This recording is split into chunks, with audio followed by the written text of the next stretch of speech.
সরকারের নির্দেশেই commission ATM তারিকুজ্জামানের পদত্যাগ করানো হয়েছে।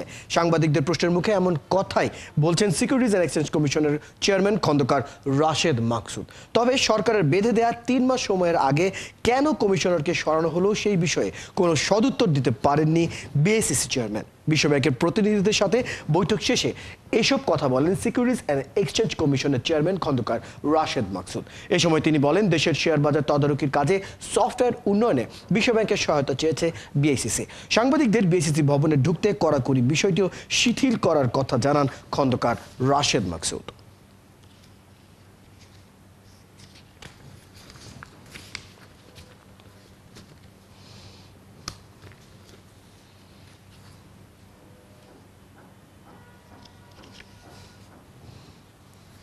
আপনারা যেটা জিজ্ঞেস করছেন সেটা তো এভাবে উত্তর হয় না।